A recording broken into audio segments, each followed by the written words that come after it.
Welcome to the Longevity Week podcast hosted by the Longevity Forum. We'll be featuring podcasts all week on the theme Sustainability in a Decade of Healthy Aging, which you can listen to online, thelongevityforum.com.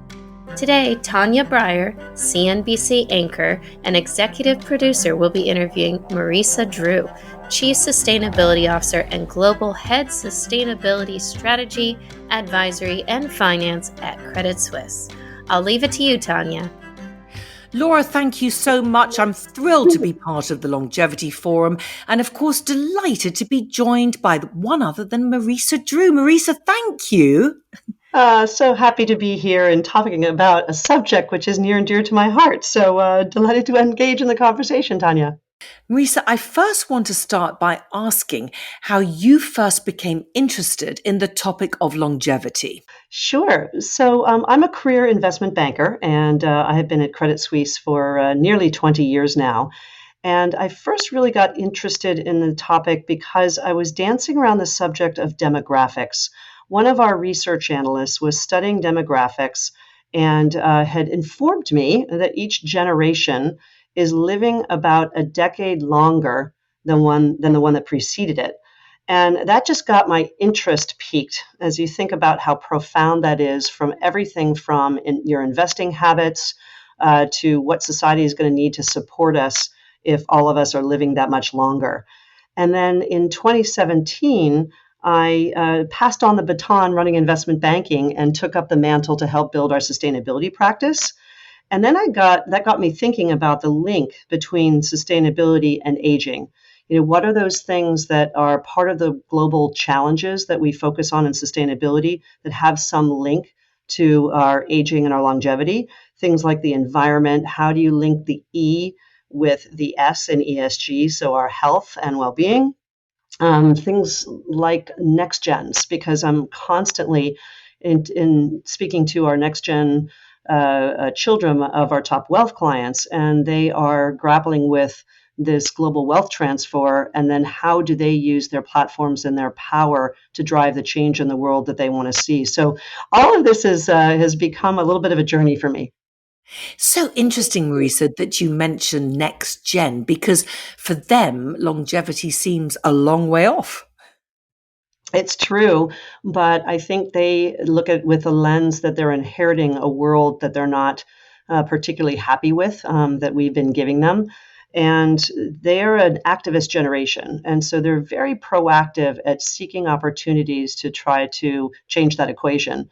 And health, well-being, the existence, having a healthy planet, all those things are very much on their mind, and they're driven to try to use whatever means they have to change things. And so that's really where this comes into play, I think, with that generation.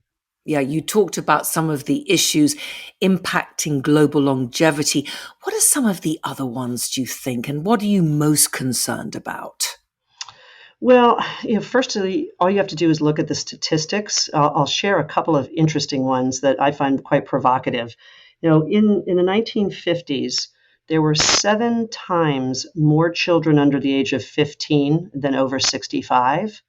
And as we project forward to 2050, you'll have about the same proportion of people that are under 15 as over 65. So about 1.5 billion people. And we think about that as in the lens or the context of a planet which is already constrained with resources. There's some very serious issues that are coming upon us, but they're accelerating in terms of their importance or their impact on our ability to contain the demographics that we see brewing. The other thing is that I think there's a little bit of a misnomer that longevity issues or aging issues are a problem only of the West.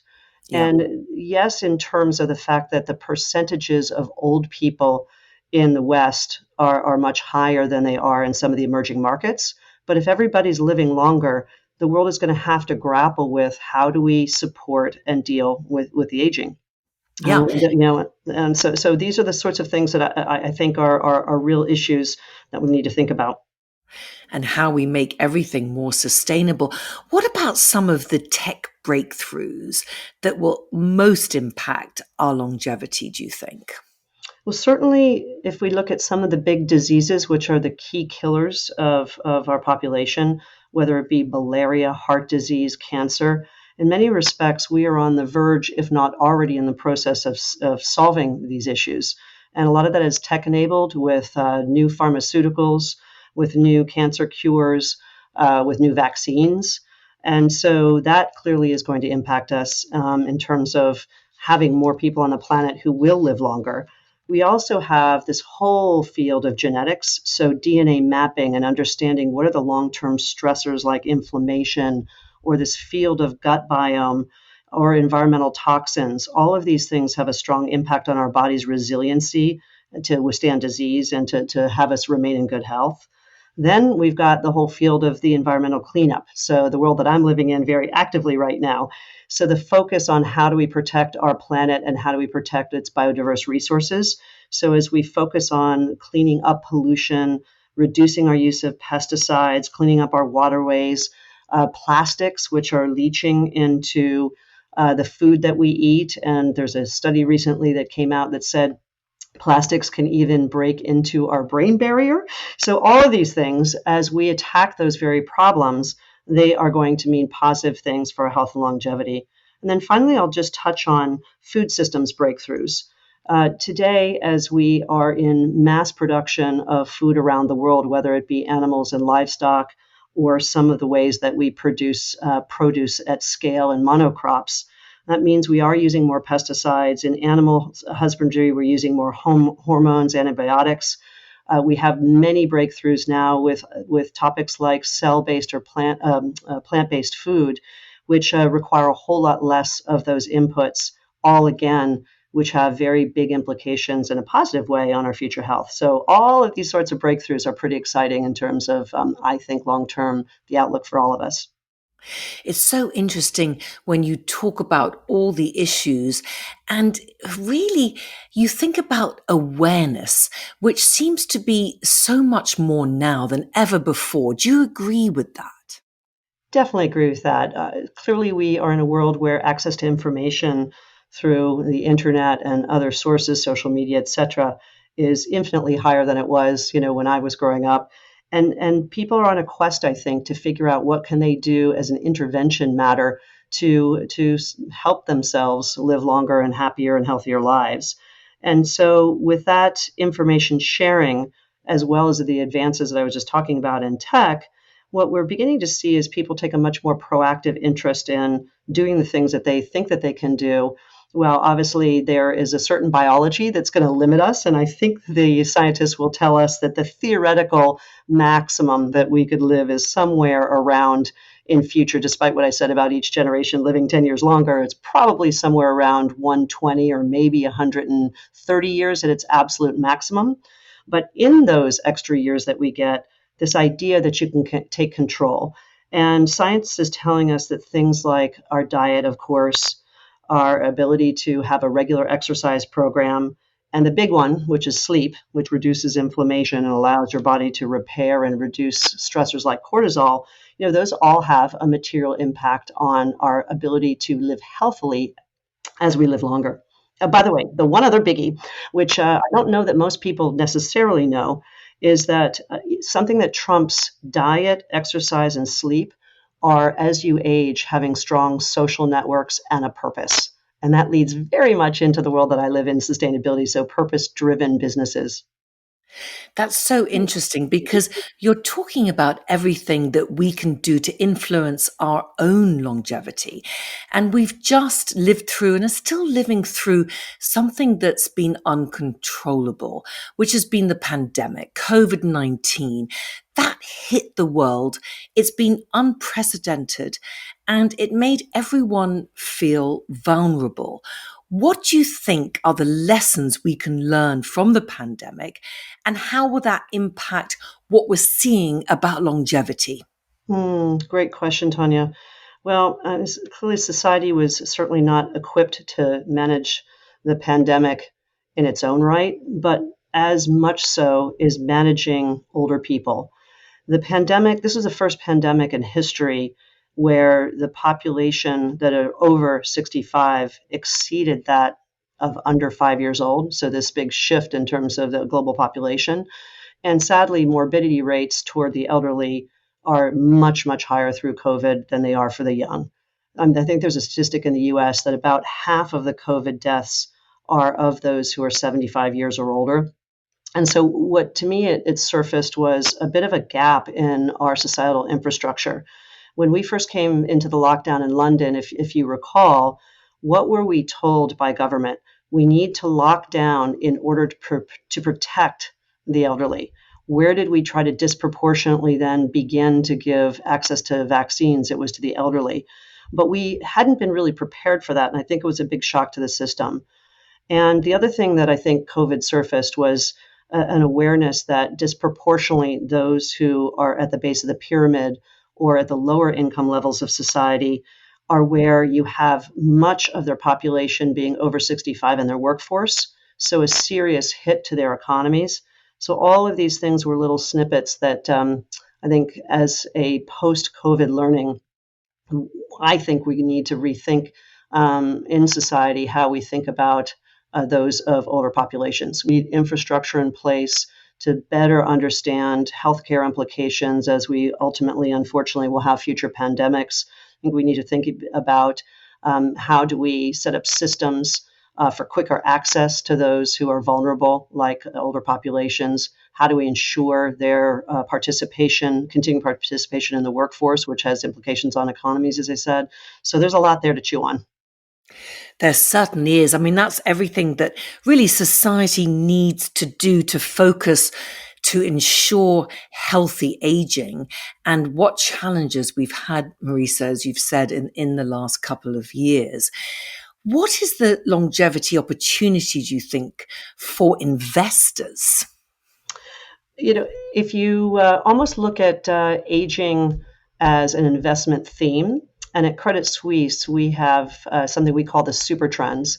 And the Supertrends are those key themes that are going to drive economies and the creation of investment value over the coming decades. And one of our core Supertrends is called the silver economy. And it really, if you look at the demographic as an investable thematic topic, it leads you into a very, very rich source of potential value creation. You can look at anything from, of course, healthcare, but housing. How do we create systems that are more robust to house those and care for those as we decline in age, but that we keep those social systems? There are whole industries now that are rethinking the sort of part care, where you can create communities together and have shared communal tables, yet still have your own private homes, but all built around a design of this social network.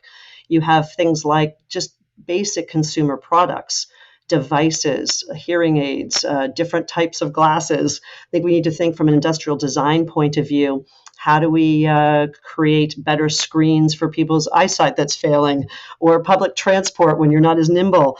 There are job opportunities for jobs of those who are aging, who really do and can contribute to the workforce, and in so doing lead healthier lives because they have that purpose. There's a significant benefit to society from thinking about that. So all of those themes create really, really interesting areas to lead the investor to potentially allocate capital and then generate returns.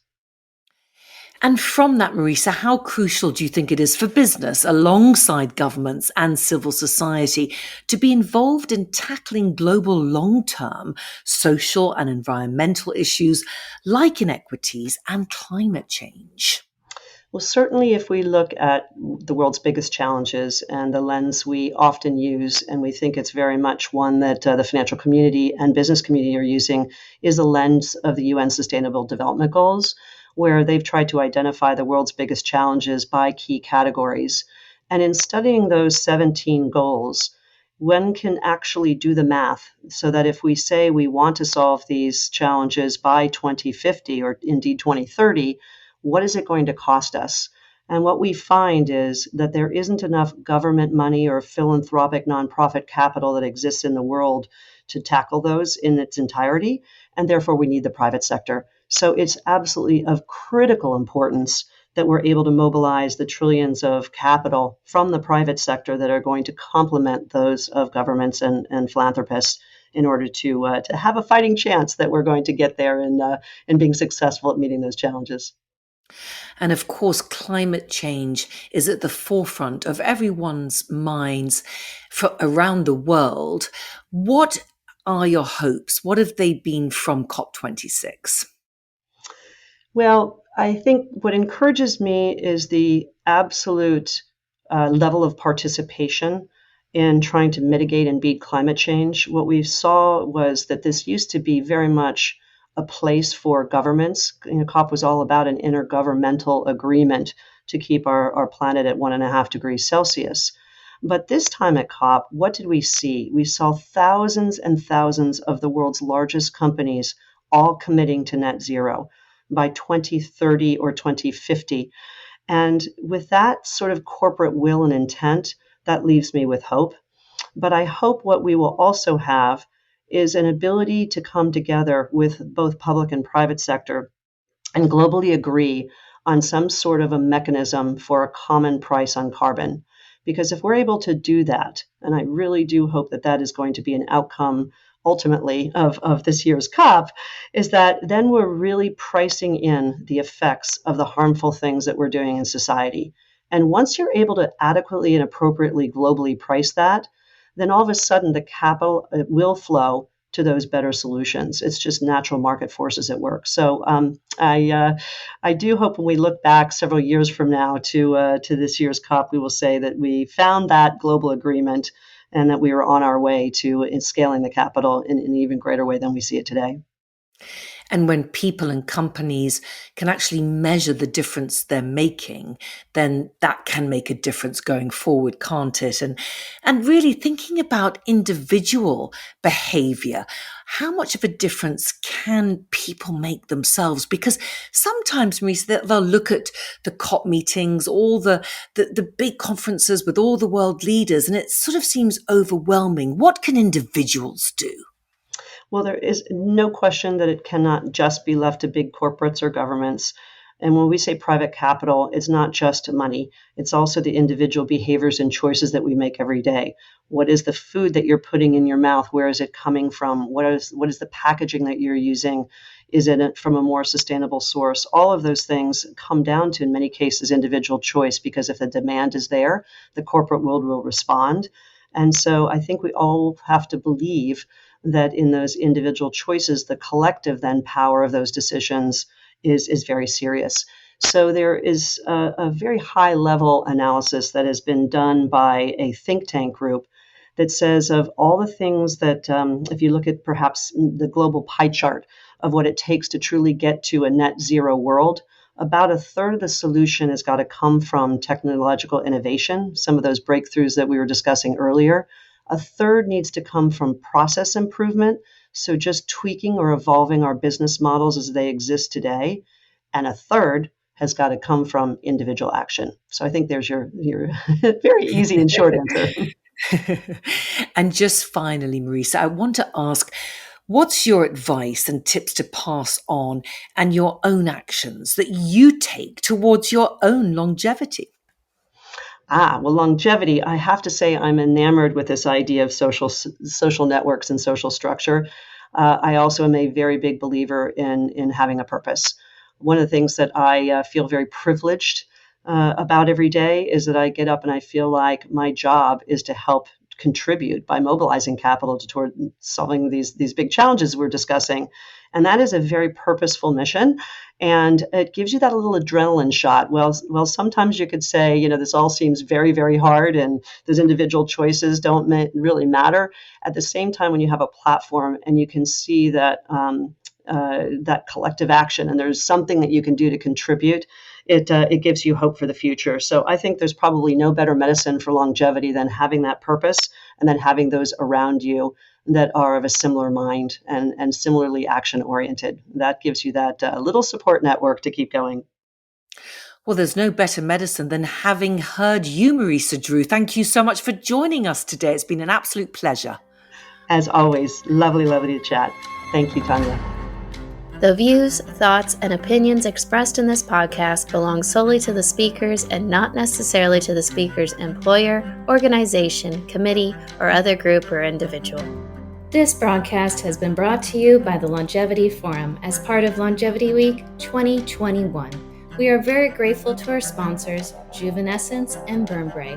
For more podcasts, visit our website, thelongevityforum.com, or follow us on Twitter, longevity_forum.